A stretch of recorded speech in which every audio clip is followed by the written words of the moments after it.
I froze the moment I saw it. My crops were gone, replaced by a concrete monster I never approved. I still remember the smell before I saw anything.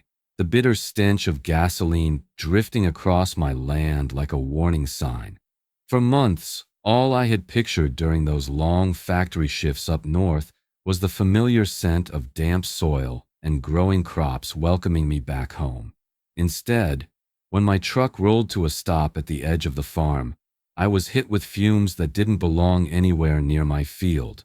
My heart tightened before my eyes even lifted, and when they did, I felt the world collapse inside my chest.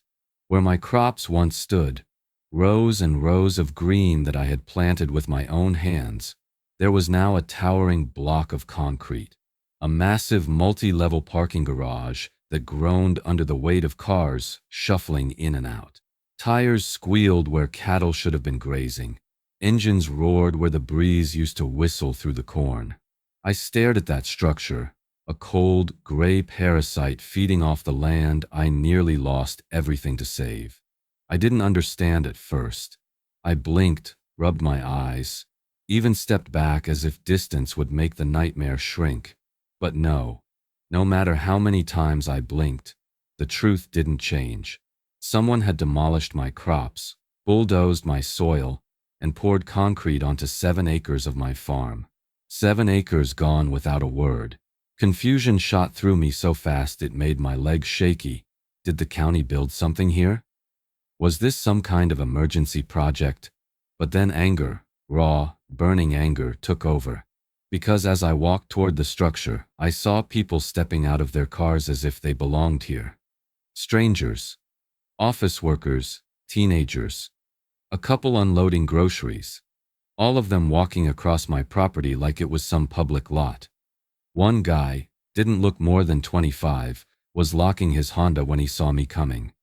He gave me a confused, almost irritated look, like I was inconveniencing him on my own land. "Hey," I called out, my voice cutting through the noise. "Who told you to park here?" He shrugged lazily. "HOA. They sent an email last month. Said the new garage was open for use." My stomach dropped. "HOA? What HOA?" He raised an eyebrow, as if I'd asked the dumbest question in the world. The neighborhood HOA? They approved this whole thing. Approved. That word hit me like someone driving a nail through my skull. Approved. Who gave them permission? Who told them they could build on my farmland? Who signed off on this theft disguised as community improvement? The more questions raced through my head, the hotter the blood in my veins felt. This wasn't a misunderstanding. It wasn't an accident. Someone had done this intentionally, confidently, like they believed I didn't matter. I took a step back and looked at the garage again, at the painted lines, the numbered spaces, the signs showing monthly parking fees. They were making money. They were profiting off my land while I was working double shifts to keep the farm alive. My farm wasn't just violated, it was hijacked. As I stood there trembling with disbelief and fury, I saw movement out of the corner of my eye. The sound of heels tapping against concrete echoed across the lot, slow and deliberate. A woman in a tailored office outfit approached, her expression sharpened with satisfaction. Her smirk grew wider the closer she got. That was the moment I realized this wasn't a mistake. This was planned, and the woman walking toward me, Karen Whitfield, the HOA president, was ready to tell me exactly why she thought she had the right to take everything I had. She looked at my land like she owned it, like I didn't even exist. The woman stopped a few feet away from me, her heels clicking sharply against the concrete, each step sounding like another nail being driven into the coffin of my patience. She held her chin high, surveying the garage, the cars, and then finally, me, with the kind of expression people reserve for stray animals. She didn't see a homeowner or a farmer standing there. She saw a problem, an inconvenience. "I'm Karen Whitfield," she said, extending a hand she clearly didn't expect me to shake. "HOA president for the Green Meadow community." I stared at her hand, then at her, and didn't move. "I'm Daniel Price," I replied, my voice low. "And this is my land." Karen gave a polite, practiced smile, the kind that means absolutely nothing. Well, Daniel, the community really appreciates your sacrifice. Parking has been a disaster for years, and this garage has already made things so much more efficient. Sacrifice? I snapped. You tore up my crops, my livelihood. You didn't ask me. You didn't notify me. You don't have the right to build anything here. Her smile didn't budge. If anything, it sharpened. As an HOA member, you're subject to the community emergency bylaws. The board voted unanimously that parking issues qualified as a safety concern. We acted accordingly. A cold chill ran through me. I'm not an HOA member, I said slowly. Never joined, never wanted to, never signed anything. Karen let out a soft, dismissive laugh, as if I'd said something naive. Daniel, let's not play games. Maybe you don't remember, but your membership is on file. Everything we did was completely within our authority. My jaw tightened. Lady, I've lived here my whole life. I know every inch of this property, and I damn well know I never signed anything for an HOA. Her expression changed, not to concern, but irritation. This kind of resistance is exactly why you should have been more involved, she said, crossing her arms. You've been absent for nearly a year. You left your property unattended. You didn't participate in community decisions. You didn't even respond to our notices. Notices? What notices? I hadn't received a single thing. You had no right, I repeated, louder this time. Being gone for work doesn't mean you own my farm, and you don't get to step on my land and talk to me like I'm slow. She raised a perfectly shaped eyebrow. I'm sorry you feel uninformed, but if you had taken the time to read your membership documents, you would understand exactly how this decision was made. I told you, I said, struggling to keep my voice steady. I never joined any HOA. Karen's lips curled into a smirk. Funny, because we have your signature. We have your forms. All properly submitted. All properly recorded. Maybe rural paperwork isn't your strong suit, but everything is in order. Her tone hit me harder than her words. She spoke to me like I was nothing but some uneducated farmer, someone beneath her city polish. Someone who should stay quiet while she walked all over me. But I wasn't going to stay quiet. You stole my land, I said. You built this abomination without permission, and you think a fake smile and a fake title will shut me up? No. Not today. Karen sighed dramatically, as if bored. She reached into her leather folder, pulled out a thick printed packet, and held it out toward me between two fingers. Since you're so confused, she said, here's your HOA membership file. My name, my signature, all forged. I didn't open the packet until Karen walked away, her heels echoing like victory drums across my stolen land. My hands were shaking, not from fear, not yet, but from the raw insult of it all. I tore the packet open right there at the edge of the concrete, surrounded by the smell of exhaust and the distant hum of engines that never should have been on my farm. The pages inside were warm from the sun and smelled faintly of cheap ink, not the crisp chemical scent of professional printing, not the kind my equipment contracts ever had. No, this smelled like some home office printer struggling through its last breath. When I flipped the first sheet over, my breath caught in my throat. There it was, my name, my address, my supposed signature, except it wasn't mine, not even close. They'd tried to fake it, but the slanted R, the mismatched loop in the D, it was all wrong. Whoever forged it didn't know I signed documents 100 times a year for livestock and crop sale. My signature is muscle memory.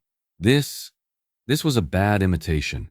For the first time since I saw the parking garage, fear crept up my spine. Not panic, but the cold, creeping kind of fear that tells you the ground beneath you isn't stable anymore. This wasn't a simple misunderstanding. This wasn't a clerical error. Someone forged my identity, my legal consent, and filed it somewhere officials would see it and assume it was real. I needed answers. Real ones. And only one place could give them to me. The county office was 2 towns over, a dusty brick building that smelled like aging paper and industrial cleaner. I walked in clutching that forged packet like it was evidence from a crime scene, which, as far as I was concerned, it was. The clerk behind the counter was a middle-aged woman with glasses perched low on her nose. She looked up, surprised, as I approached. "Ma'am," I said, trying to keep my voice steady, "I need to know if these documents were ever filed here." She took the packet, scanning the pages with a sharp eye. When she saw the fake signature, her brow furrowed. "One moment," she murmured, disappearing into the back. Those few minutes felt like hours. Every second ticked in my ears. I kept imagining the worst, being told I had somehow legally joined, or that the HOA had filed something I'd accidentally missed years ago. Anything felt possible now. When the clerk returned, her expression was tight. Controlled, she lowered her voice before she spoke. "These were filed 3 months ago," she said. "Stamped, logged, and accepted as official." My stomach twisted. "But I didn't sign them." She hesitated. "I didn't say you did." I stepped closer. "Is something wrong?" She looked around the room as if checking for someone listening in. "Let's just say," she whispered, "these forms don't look like the ones we normally get from your HOA. The formatting's off. The signatures, they don't match your other filings." "I don't have any other filings," I said. "I've never joined an HOA." Her eyes softened, sympathy mixed with something darker. Concern. Real concern. "I think," she said carefully, "you need to talk to a lawyer. Immediately." The word hit like a hammer. A lawyer meant this was bigger than I imagined. Bigger than a parking garage. Bigger than a bad decision by a power-hungry board. This was deliberate. Coordinated. Planned. I took the packet back with trembling hands and thanked her, already knowing my next step. I wasn't going to let anyone bury me under forged documents and concrete. Not without a fight. As I turned to leave, the clerk leaned in one last time, her voice barely above a whisper. "You're not the first property owner they've tried this with." My lawyer frowned at the papers and said, "They're not stupid, they're dangerous." I didn't sleep the night before meeting the attorney. My mind kept replaying the forged signature, the clerk's whisper, and the towering concrete structure sitting on land that had once belonged to my family for generations. By sunrise, I was wired with exhaustion and adrenaline.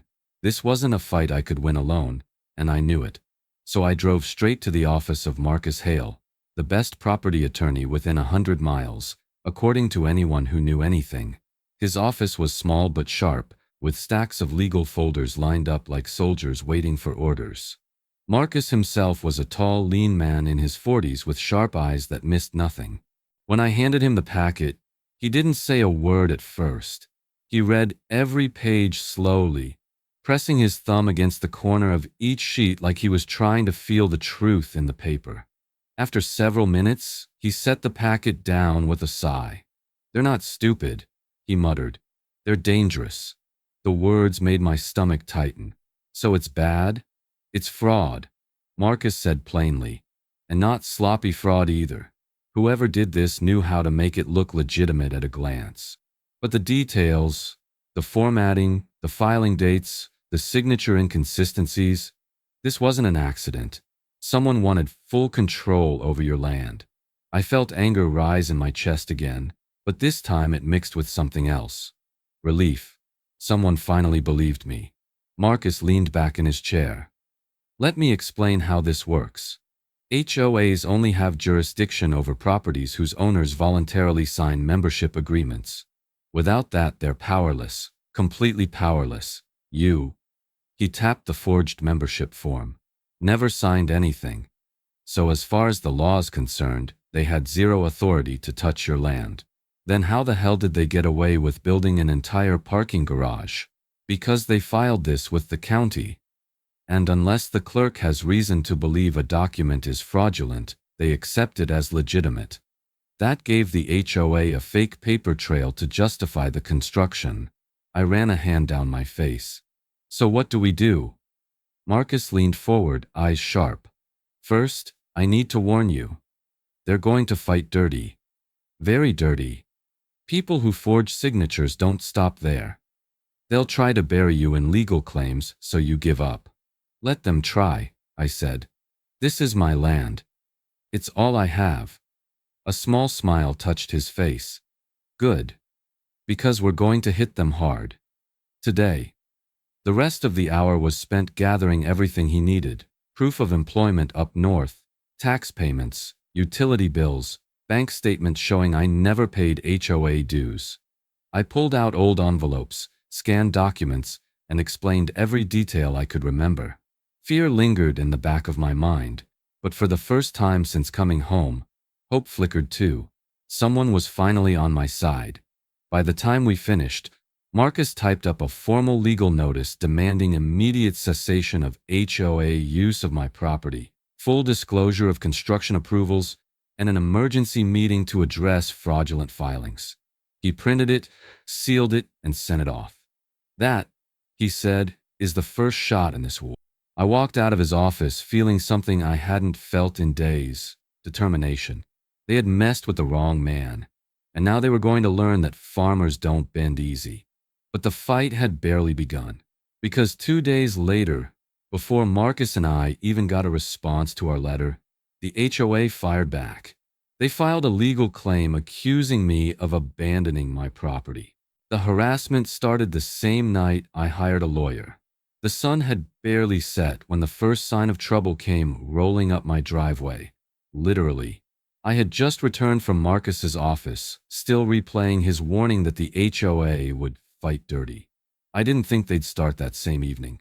But when I turned the corner toward my house, my headlights hit a wall of cars parked deliberately across my driveway. 4 of them, all lined up like a barricade. Engines off, lights off, just sitting there, blocking the only entrance to my home. For a moment, I thought maybe there had been an accident, but when I got closer, the reality hit. They weren't damaged. They weren't waiting. They were guarding, and the silhouettes sitting inside the vehicles made sure I saw them watching me. I stepped out of my truck slowly, hands clenched at my sides. "Move your cars," I said, trying to keep my voice calm. No one moved. No one spoke. Not until a passenger window rolled down just half an inch. "You should have stayed gone," a man's voice said before the window slid back up. It took nearly 15 minutes of standoff before they finally pulled away. The cars left as slowly as they arrived, engines humming like a threat drifting into the night. I wish I could say that was the worst of it, but it was only the beginning. Later that night, around 1 a.m., I woke to blinding flashes flooding my bedroom window. At first, I thought it was lightning, but there was no thunder. When I peeked through the blinds, I saw multiple cars parked along the road, headlights flicking on and off in a timed pattern. 3 flashes, pause, 3 flashes, over and over, almost like they were signaling each other, or taunting me. I stepped onto the porch, and the cars sped away, tires screeching. When I turned back toward my door, I nearly stepped on something. A piece of paper, crumpled and tucked beneath a rock. I unfolded it to find a message scribbled in thick black marker. "Drop the case or lose more than your land." My chest tightened, but I wasn't about to let fear choke me out. I grabbed my phone and took photos of the driveway blockade, of the flashing headlights, of the letter. Marcus had told me, document everything. So I did, but documenting didn't make it easier. Everywhere I went, I felt eyes on me. When I went into town, 2 HOA board members stood near the hardware store entrance, arms crossed, watching me walk in. When I came out, they watched me again. When I fueled my truck, a black SUV idled across the street with tinted windows. The sense of being followed settled in my bones like a cold that wouldn't leave. A few days later, things got worse. I was heading out to check my cattle when I noticed something strange in the distance. Movement near the back fence line. When I got closer, my heart dropped. A long section of the fence had been slashed open, the wire cut clean through in several places. My cattle were milling around nervously, but thankfully, none had escaped. This wasn't vandalism. It was a message. I knelt down to inspect the wire, and that's when I saw it. A tire iron lying in the dirt, positioned right at the brake, like someone had purposely left it behind. A small piece of paper was taped around the handle. My breath hitched as I peeled it open. If I didn't gather proof, I'd lose everything. The morning after finding that tire iron, I woke up with a new kind of fear in my gut, one that didn't let me breathe easy for a single moment. The HOA wasn't just playing games anymore. They were escalating, and if they were willing to cut fences and leave threats on my property, then they were absolutely willing to destroy whatever evidence I had that proved the land was still mine.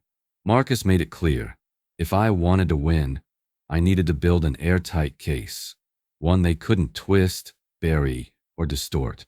So I spent the next several days knee-deep in paperwork. My kitchen table disappeared beneath stacks of bank statements, tax receipts, insurance papers, electricity bills, water bills, old property records, and every scrap of documentation I could dig up. Some of those papers were so old they were yellow around the edges and smelled faintly of dust and mildew. I sifted through each one, highlighting anything that proved I had never stopped paying taxes or maintaining the land. My fingers were stained with ink. My eyes burned from reading numbers that started blurring together. But still, I kept going. Because every time exhaustion told me to stop, I pictured that concrete garage sitting on top of my crops, and Karen's smug face telling me I had signed membership documents I'd never seen. And that lit me right back up. In between sorting documents, I visited a few neighbors, people who'd lived near me long before the HOA grew into the monster it had become. Some of them were supportive, offering quiet encouragement. Others opened their doors only a crack, glancing nervously over their shoulders. One neighbor whispered, "Daniel, I can't get involved. They'll come after us too." Another one shook his head. "They think they can do anything. People have tried fighting them before, and it didn't go well." Their fear made sense. The HOA had claws, but the silence around them only made me more determined. Someone had to stand up. Someone had to push back. This was my land, my history, my livelihood, my future. Losing it wasn't an option. Back at my place, Marcus sat with me for hours going through all the documents. His sleeves rolled up, glasses low on his nose. He worked like a man who'd been through 100 battles like this. He sorted everything into folders: proof of ownership, proof of maintenance, non-HOA bank history, travel records, employment documentation. He was building a chronological map of my life, one that showed I never abandoned anything. Still, the emotional weight began to take its toll. Sleep was barely coming. Eating was an afterthought. Every sound outside made me jump. Every car driving past my property made my heart slam against my ribs. Pressure built like a storm ready to break. But even at my lowest, quitting never crossed my mind. The HOA might have had power, money, and a corrupt board. Hell, they might have even had the county fooled for a while. But they didn't have my resolve. They didn't know what it meant to be raised on land you fought to protect. Farmers learn early that backing down means going hungry. And I wasn't going hungry for anyone. As Marcus and I prepped for court, we built the strongest case possible. The kind that couldn't be shaken, not even by forged signatures or manufactured claims of abandonment. Every document was another brick in the wall we were building to push them back. Before we ended for the day, Marcus told me, "The court date's near. Get ready. This will get uglier." That night, long after midnight, my phone rang. Marcus's name lit up the screen. I answered immediately. "Marcus?" His voice was low, almost stunned. "Daniel, I found the money trail. They weren't helping the community. They were getting rich off my land." When Marcus told me he had found the money trail, I drove to his office before the sun even cleared the hills. My nerves were shot, and my heart thudded like a stalled engine. If there was one thing the HOA had sworn up and down from day one, it was that the parking garage was not for profit, a community emergency, a selfless solution, a necessary act. But I had smelled the lies from the beginning. When I stepped into Marcus's office, he didn't waste time. He pulled out a stack of printed spreadsheets, each page covered in neat rows of numbers. But it wasn't the numbers that made my stomach twist. It was the totals at the bottom. Huge totals. Shocking totals. Monthly parking revenue, Marcus said, tapping one sheet. Cash payments, electronic transfers, a few under-the-table deposits. This isn't community maintenance money. This is profit, and a lot of it. How much? I asked, my voice barely more than a whisper. Over 60,000 in the first 3 months. The room felt smaller suddenly, the air thick and difficult to swallow. 60,000. Off my land. Money they stole while I was stacking boxes and welding machinery hundreds of miles away just to keep the farm alive. Marcus kept flipping through the papers. And none of this was reported. Not to the county. Not to the IRS. Not even to their own members. This is straight-up pocketed income. A slow burn lit up in my chest, not just anger, but something sharper. Purpose, clarity. Everything they had done to me wasn't petty neighborhood politics. It wasn't HOA overreach. It was greed, pure, ugly greed. These people are thieves, I said. They stole my land and turned it into a cash machine. Marcus nodded. And they covered their tracks well. They thought the forged membership documents would shield them from liability. If you were considered an HOA member, they could claim you agreed to community improvements. They never expected anyone to question it. Or fight back, I added. He leaned back, steepling his fingers.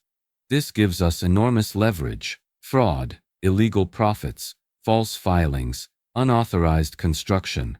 We're no longer defending your property, we're exposing a criminal scheme. Hearing those words filled me with a strange mix of fury and empowerment. The harassment, the slashed fence, the late-night flashing lights. None of it was random intimidation. It was a panicked attempt to scare me into backing down before I discovered the truth. Well, I said, they picked the wrong farmer. Marcus cracked a rare smile. Good. Because we're going on the offensive. The court needs to see exactly who's been benefiting from this community project. We spent hours preparing the evidence. Marcus highlighted profit inconsistencies.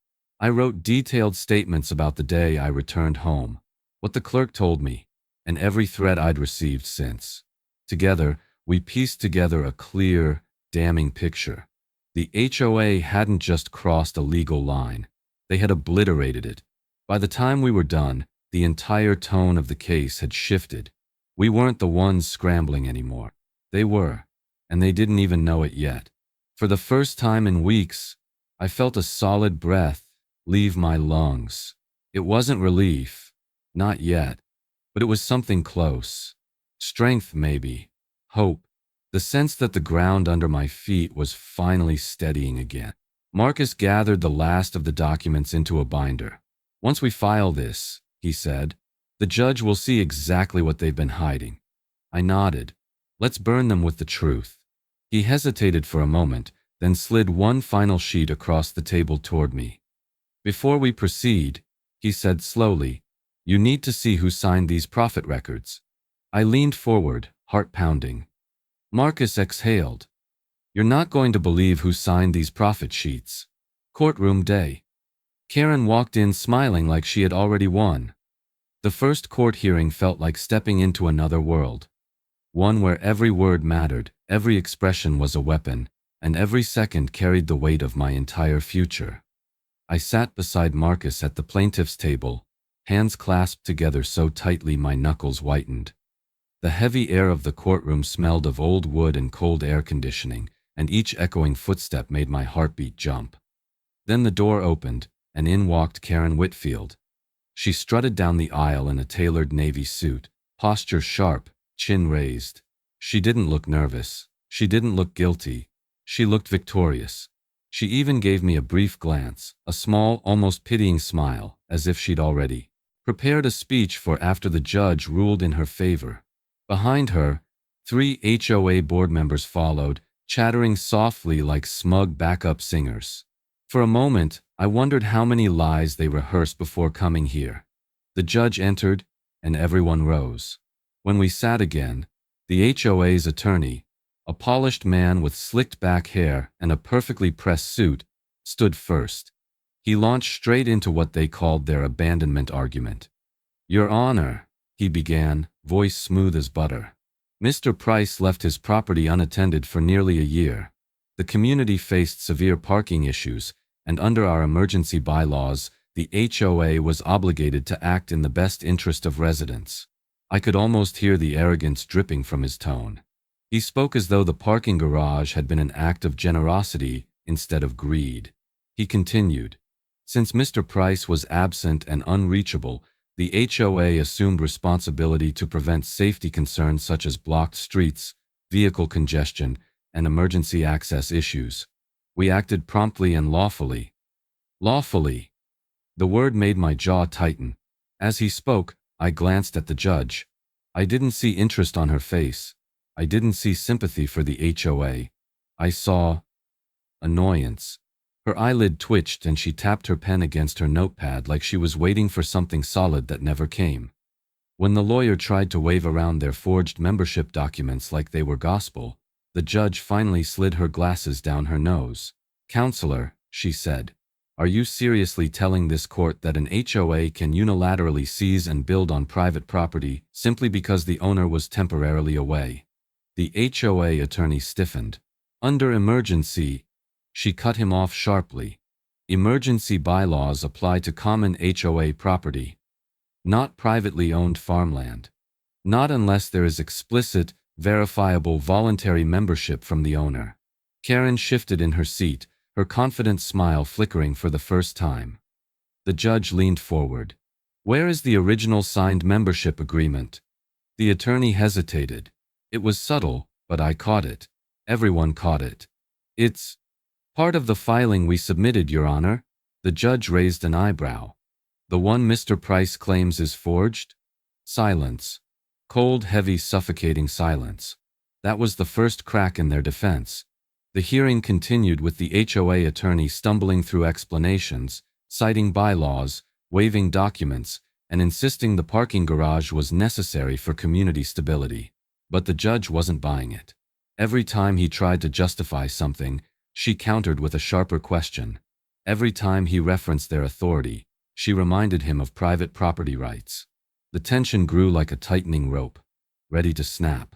By the time the HOA finished their argument, Karen no longer looked victorious. She looked irritated, nervous.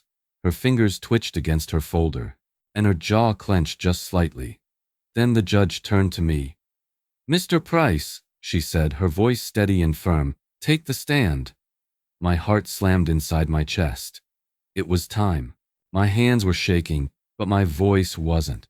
When I stood up and walked toward the witness stand, I felt the weight of every month I'd spent away from home pressing down on my shoulders. My palms were damp, my heartbeat uneven, and my legs stiff from worry. But my voice, when I finally spoke, came out clear and steady. Because this wasn't just a testimony. This was my fight to reclaim everything that had been stolen from me. I swore in, sat down, and looked straight ahead. The judge nodded, signaling for me to begin. "Your Honor," I said, "I left my farm for one reason, to keep it alive. My crops were failing because the market crashed, and I had no choice but to take temporary work up north. I wasn't on vacation. I wasn't abandoning anything. I was doing whatever I could to save my land." Marcus handed me the first stack of documents. I held up my employment records, showing the dates I was gone and the hours I worked. "This job was the only way to make enough money to come back and replant," I explained. "I worked every day knowing I would return." Next came the bills. Every tax payment, every utility statement, every maintenance cost I had covered throughout the year, I was gone. I continued paying everything. I said, if I had abandoned the property, these wouldn't exist. But I never missed a payment. Not one. The courtroom shifted. Even some of the HOA board members looked uneasy. Karen dropped her gaze to her lap, her confident posture slipping. Marcus handed me another file. This time it was my bank statements. I held them up. "I have never paid HOA dues," I said firmly. "Not before I left. Not while I was gone. Not ever. Because I never joined the HOA. I never signed a membership agreement. Then I turned to the forged documents the HOA had filed. But someone signed my name for me. Gasps rippled through the room. The judge leaned forward. Even the HOA's own lawyer stiffened in his seat. I pointed to the signature. Your Honor, that is not my handwriting, and I have multiple examples of my real signature here for comparison. Marcus submitted the evidence, including documents I'd signed over the years for my farming business. The difference was obvious, painfully obvious.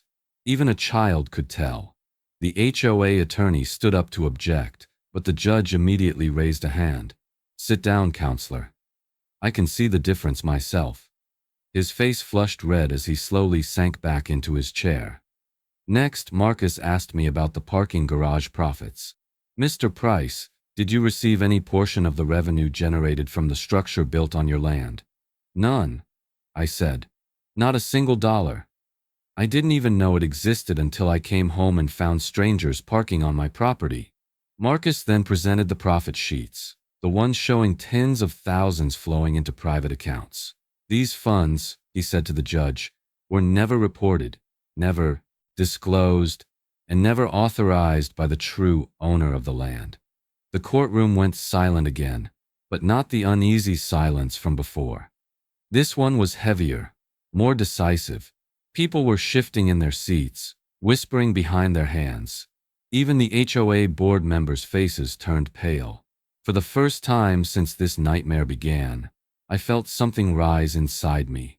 Dignity, strength, the sense that I wasn't just defending myself anymore. I was exposing them. Every piece of evidence stripped away another layer of their lies. The HOA attorney attempted to question me, but his voice cracked. Every time he tried to twist my words, Marcus objected, and the judge sustained it without hesitation. The man was cornered, desperate, and drowning under the truth. When I finished speaking, the judge took a long pause. She looked at me, then at Karen, then at the stack of forged documents. Finally, she leaned forward. HOA, she said, her tone sharp as a blade. I'm ready to rule. The judge's face said it all. Karen was done. The courtroom felt completely still after the judge spoke. Even the air seemed to stop moving. Karen sat frozen beside her attorney, hands clasped so tightly her knuckles had turned white. The board members behind her stared down at their laps, avoiding every glance. The judge took a slow breath, folded her hands, and then delivered the blow that shattered the entire HOA facade. Based on the evidence presented, she began, the court finds that the HOA acted outside its authority, constructed an unauthorized structure on private property, submitted falsified membership documents, and profited illegally from the use of land they did not own. Karen's confident smirk, the one she had worn like armor for months, was gone. Completely gone. She leaned forward as if she hadn't heard correctly, her mouth slightly open. But the judge wasn't finished. Therefore, she continued, this court orders the immediate removal of the parking garage at the HOA's full expense. The gasp that followed wasn't just hers. Everyone in the courtroom felt the weight of those words. My chest tightened, but this time it wasn't fear or anger, it was something close to relief. A release I'd been holding back since the day I returned home to find concrete where my crops used to be. The judge went on. Furthermore, the HOA is required to pay all profits earned during the operation of the parking structure to Mr. Price, in addition to damages for the destruction of his farmland and the cost of full restoration. I exhaled for the first time in what felt like months. Karen didn't. She pushed up from her chair so abruptly that it screeched across the floor. Your Honor, she stammered, you can't. This is ridiculous. He abandoned the property. He left. The judge raised a single hand. Ms. Whitfield, sit down. Her voice carried the kind of authority no one dared challenge. Karen's mouth snapped shut, and she slowly dropped back into her seat. And, the judge continued, her voice hardening, the matter of the forged documents, the unreported income, and the fraudulent filings will be referred to law enforcement for investigation. The room erupted in murmurs. Karen's face drained of color. One of the board members groaned softly. Their attorney sank back as though someone had pulled the spine straight out of him. Karen tried again, her voice trembling now. Your Honor, please, the board didn't. This must be a misunderstanding. But two court officers had already stepped forward. One placed a hand on her shoulder, not roughly but firmly enough to make the message clear. She wasn't being arrested here and now, but she wasn't walking away untouched either. I watched her try to gather her papers with shaking hands, watched her try to hide the panic clawing its way across her face. For months she talked down to me like I was nothing. A farm boy. A nobody. Someone she believed she could manipulate, intimidate, or erase with forged documents and concrete. But the courtroom leveled us both, and she was the one crumbling under the truth. Marcus placed a hand on my arm. You did it, he whispered. We did it. I nodded, but the victory felt heavier than I expected. Yes, I had won. Yes, justice had been served. But my land had still been violated. My peace had been shattered, and the fight had taken a toll I wouldn't forget any time soon. Still, the weight on my chest finally lifted. A slow, deep breath filled my lungs. For the first time in months, the world didn't feel like it was closing in. The judge dismissed the court, and I stepped outside into the bright midday sun. Marcus walked beside me, flipping through the court's written judgment with a satisfied expression. I was just beginning to feel the warmth on my skin when the sound of engines rumbled in the distance. Multiple black SUVs were pulling into the courthouse parking lot. Big ones, official-looking ones. And as the vehicles rolled to a stop, the letters on the doors became unmistakable. FBI. For the first time in months, I smelled fresh soil instead of concrete. It took a full week before the first demolition crew arrived on my property. I watched from my porch as heavy machinery rumbled across the land, this time not to destroy, but to undo the damage that had been forced on me. The concrete slabs were broken apart piece by piece, the steel beams pulled down like brittle bones. Dust rose into the air each time a section collapsed, but for once that dust didn't feel like loss. It felt like reclamation. When the final section of the parking garage crashed to the ground, the silence afterward was almost unreal. For so long the noise of engines, horns, and strangers filling my land had robbed me of the calm I once took for granted. Now, instead of metal echoes, I could hear the wind moving through the open space again. I could hear birds. And then weeks later, the scent hit me. Fresh, turned earth. The demolition crew had removed every last remnant of the garage and re-leveled the soil. It wasn't perfect. It wasn't immediately ready. But it was mine. All mine. I stepped barefoot onto the ground one morning, toes sinking into the soft dirt. After everything, the forged documents, the threats, the courtroom battles, the nights spent wondering if I'd ever get my land back, I finally felt grounded again. Like the farm was breathing with me. Life began settling into something normal. The early morning construction noise faded into quiet sunrises and the chirping of insects. I started replanting, slowly, carefully, methodically. My hands trembled the first time I placed a seed in the soil, almost afraid this piece wouldn't last. But seed after seed went in, and row after row formed until my land looked like a farm again instead of a crime scene. Neighbors who had once been hesitant to get involved stopped by from time to time. Some apologized. Some offered help. Some simply said they were glad justice had been served. The community, fractured by fear and manipulation, slowly began stitching itself back together now that the HOA's grip had been broken. The settlement money the judge ordered was more than I ever expected. It didn't erase the trauma, but it gave me the tools to rebuild. I replaced old equipment, repaired fences, and even bought a few new cattle to replace the ones I'd nearly lost during the chaos. Every improvement I made felt like another piece of my life returning to where it belonged.